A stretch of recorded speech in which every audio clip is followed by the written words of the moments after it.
What is going on, y'all? It is the Caveman back at it again with another video, and I did just get home from a short vacation. That's why I took the week off, but we're back on the grind. Been watching the Stanley Cup Playoffs each and every night, and I mean, I say it video after video. I constantly say it. These playoffs never disappoint. And I gotta say, rooting for the Canadiens has made this experience much better for myself, because when you really don't have a team to root for, you're just kind of watching and you're enjoying the game of hockey. Certainly that's awesome, but at the end of the day, if you don't have anybody to root for, it's kind of hard to watch any sport. So I picked the Canadiens at the very beginning to beat the Leafs. I really didn't pay attention to them against the Jets because I did think they were going to lose. But after they beat the Jets, I've been ride or die with the Canadiens ever since, and I've been having a blast watching them. And although I wasn't rooting for the Islanders as much as I have been rooting for the Canadiens, I did like their game. I did like what they brought to the table. They were unfortunately taken down by the Lightning in the semifinals. I'll get to all of this in a second, but before we do that, you guys know how we do around here. You guys know the drill. Matzo applesauce if you're ever hungry, if you're ever thirsty, if you ever have to satisfy an itch,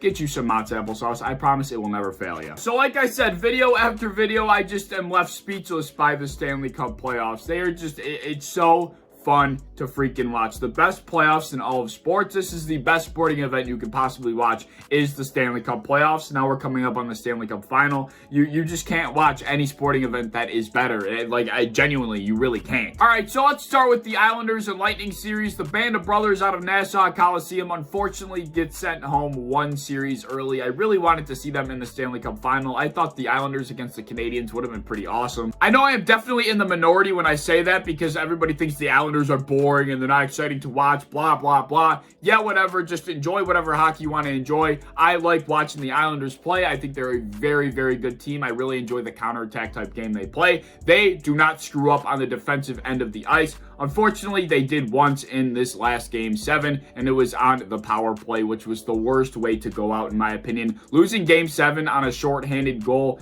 that is miserable. 1-0 to, that was the worst way a team could have gone out, especially a team like the Islanders. Just to put salt in the wound, I saw on Twitter circulating that was the first shorthanded goal that the Islanders have given up all season. So not only did they lose 1-0 in Game 7, they lost to a shorthanded goal, which they had not given up all season. That is a stab in the side if I've ever seen one. I would not be able to sleep at night if I were some of the Islanders players. That sucks. Nevertheless, though, a team that was not supposed to be where they got to, and that was the New York Islanders. I thought after the Pittsburgh Penguins series that they played, they were going to get steamrolled by Boston. I said it in my last couple of videos. I just did not think the Islanders were going to be able to score on anybody other than Tristan Jarry. They certainly proved me wrong. But I mean, the way they forced Game 7 against the Lightning was rather remarkable. They lost 8-0 in Game 5. I'm not sure if anybody remembers that, but they lost by 8 goals into the Stanley Cup playoffs. When's the last time you've seen an 8-0 game in the Stanley Cup playoffs? Well, the Islanders achieved that. They lost 8-0, and then they came out in Game 6, played awful for about the first period and a half, went down 2-0, but then fought the rest of the game to win 3-2. That was a miraculous comeback. Matt Barzal on that pass to Scotty Mayfield. Oh my God.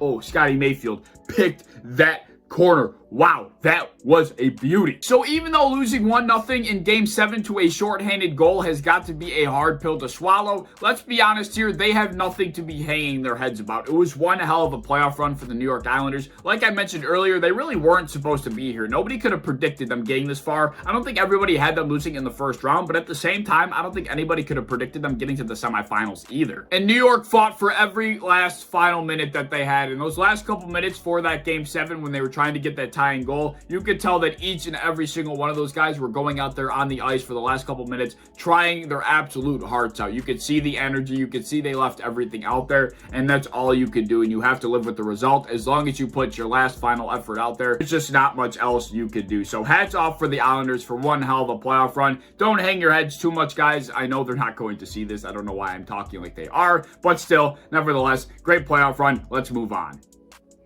Wait, guys, I'm receiving a call. It's all the Montreal Canadiens doubters that are losing money because everybody keeps betting against the Montreal Canadiens. Has anybody learned their lesson yet? After the way they came back against the Maple Leafs, have we not learned our lesson yet? They are not going to lose, all right? Let me tell you one thing real quick. the Canadiens are winning the Stanley Cup. You know that, right? Like, are you guys still falling for the fact that they're going to lose? Are you still falling for the narrative that the Canadiens shouldn't even be here? They're just running out of luck. They're going to run out of luck eventually. Are you still running on that narrative? Because it's really not luck, and the Canadiens are not going to lose. It's just not their year to lose. They are going to take home the Stanley Cup. I promise you that. We have to admire what the Canadiens did in 6 games against the Golden Knights. Because if you don't remember, the Golden Knights knocked out the heavy favorited Colorado Avalanche and then came to the Montreal Canadiens, who are supposedly the worst team, and lost in 6 games. Like, do you realize that the chain of events here, like, that is crazy. And everybody keeps wanting to say, oh, their luck is going to run out. It's not going to last this much longer. The Canadiens are not going to beat them. They're not going to beat this team. They're not going to beat that team. Everybody's been saying it all playoffs long. And they keep winning. I mean, are we going to learn our lesson yet? I learned my lesson this past series. I picked the Canadiens in 6 games. Pat's on back for me. I got that exactly right. Are we not going to learn our lesson? I have the Canadiens winning against the Lightning in 5 games. Mark my words, that is going to happen. Just going back to the fact that everybody thinks it's luck, it's really not. Carey Price is playing out of his mind. We all know that Carey Price is one of the best goalies in the league. He's been able to lock in these playoffs, and he's been carrying the Canadiens the entire way. But the effort of the rest of the roster really cannot go unnoticed either. Shea Weber and the rest of the defensive core have been playing lights out. They've been blocking shot after shot after shot. They have been helping Carey Price tremendously. Philip Deneau, who's apparently emerging as one of the best two-way forwards in hockey, he wins every face-off. This dude doesn't lose face-offs. Philip Deneau is a freaking face-off master. He's like the Ryan O'Reilly of the Montreal Canadiens. He's just a fantastic two-way forward. He can win every face-off. The dude is a fantastic penalty killer. Philip Deneau is carrying quite a load in this playoff run, and he deserves a lot of credit. And of course, we can't forget our boy, 20-year-old Cole Caulfield. I think I'm older than Cole Caulfield, and I'm sitting here at this table talking to my phone in a room by myself. Cole Caulfield is in the Stanley Cup final at 20 years old, leading the Montreal Canadiens, who shouldn't even be there, to a Stanley Cup.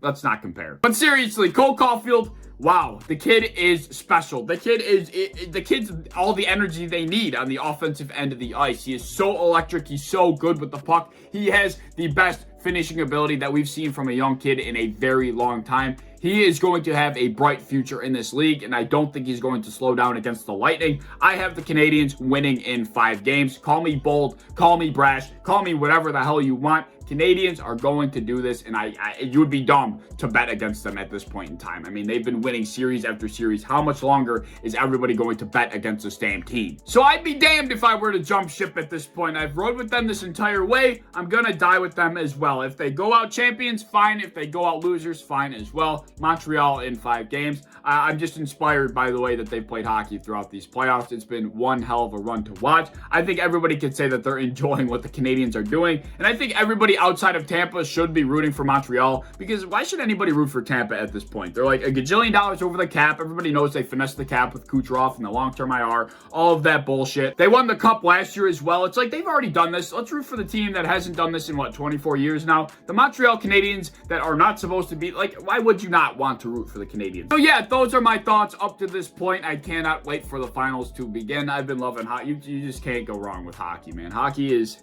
I love it. I would die for the Sabres to be in a position like this. And I'm having so much fun watching a team that I usually hate in the Montreal Canadiens. And I'm having fun rooting and watching them. I can only imagine how awesome it would be to have that guy playing in the playoffs for us. I know it's probably not going to happen, but nevertheless, it would be a surreal experience, to say the least. I would do anything to see a Sabres playoff hockey game once again. It's been, 10 years, 11 years now, and, I'm a little older now, so I can understand reality a little bit better than I could when I was 10 years old. So I would like an updated playoff run, if I'm being honest. But that's enough out of me. If you guys have been enjoying hockey just as much as I have, please leave your thoughts down below. Anything you might have to say, leave it down there. You guys know I love to reply to you guys. If you enjoyed the video, and I hope you did, please like, subscribe, do all that fun stuff. If you want to hit the bell to be notified when I upload, I would appreciate that. If you want to go over to Twitter, follow me over there. I would appreciate that as well. I'm a part of the Built-In Buffalo content creation team. If you enjoy Buffalo Bills content, be sure to follow and subscribe to them on any social medias that you may have, and I hope to see you in the next one.